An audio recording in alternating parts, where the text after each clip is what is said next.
This is the Tasman Holiday Park in Christchurch. This is the third time I've stayed here. Very nice park, lovely setting, very popular. It was the former top 10 campground in Christchurch. Now this is my new waka. This is my new motorhome. Very nice motorhome. It's got everything. It's got a wind-up satellite dish on the roof.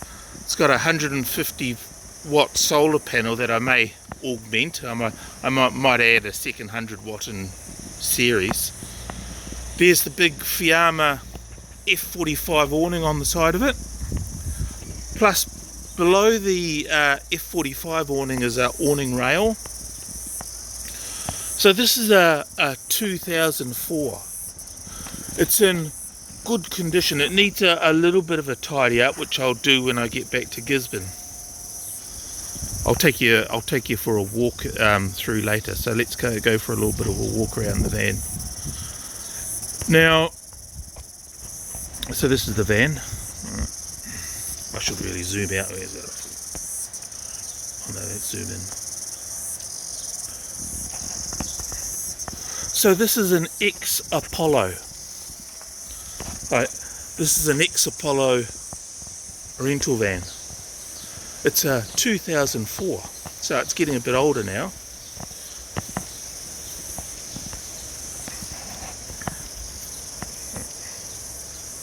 Now,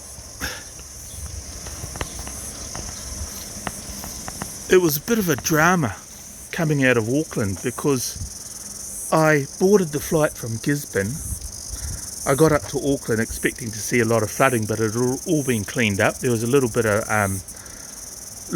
dirt left in the Auckland International Airport.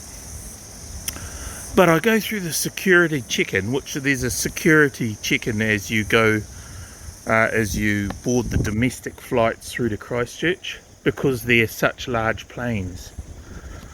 So I went through that, which is always a bit of a drama, because I carry a lot of prepping gear.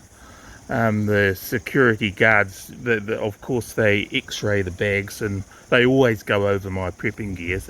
Last time I went through, they confiscated quite a bit of things. I had a handheld wood saw. It was like a wild wire saw, and they said that it could be used as a garrote. You know, it's not as though it's 1945 anymore.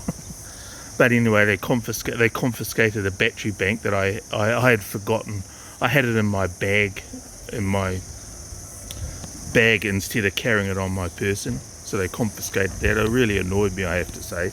But anyway, getting back to yesterday, the flight through from Auckland to Christchurch was delayed by 2 hours because the flight was cancelled because of an engineering problem. So I had planned to meet the guy that I bought this motorhome off at around about 4:30. Cut a long story short, I actually got into Christchurch at 6:30, which threw all of my plans into disarray. I didn't get here till about 10 p.m. last night. Cobb Co was closed. I was supposed to go and get dinner at the Cobb Co. That was closed, so I went to KFC. Now, I have severe sleep apnea now, so I have to use a sleep apnea machine, and for that reason I tend to come into the campgrounds where they have mains power, so I can power the sleep apnea machine. But what I also did was I bought a 500 watt pure sine wave inverter in my bag. Last night I made up some leads for it, so with clip-on plugs that I could just clip onto the battery in case the camper didn't come with a inverter. So I've got a pure sine wave inverter in my bag so that I can power the CPAP machine off the grid. The battery is strong. I think it's about 120 amp hour battery, so that should run the CPAP machine for the whole night. Now, I made a mistake because Cobb Co was closed. I decided to just find the nearest takeaway, which happened to be KFC. So I had a really nice meal at KFC, but I made the mistake of having a big cup of Coca-Cola, and I think the caffeine in the Coca-Cola kept me up all night, so I was up and down all night and didn't sleep very well. And the night before I flew out to Auckland, I only got 4 hours sleep. So this is the campground. Now, I've got a real dilemma at the moment because my son's mother rang up. And what she said to me was that she had decided to go over to Egypt. This woman, I think it's Sue Nicholson or somebody like that, she runs tours over to Egypt. And you know, because my son was at home with his mother, because we live separately, of course, and so I had planned to go out of Christchurch and then go up through the central South Island, past the Central Lakes to Queenstown, spend a couple of days in Queenstown, and then drive up the west coast of the South Island. But now she tells me that she's going out to Egypt on Thursday, and this leaves my 13-year-old son at home. Now, my son's mother has two people staying in the house with her, basically two boarders.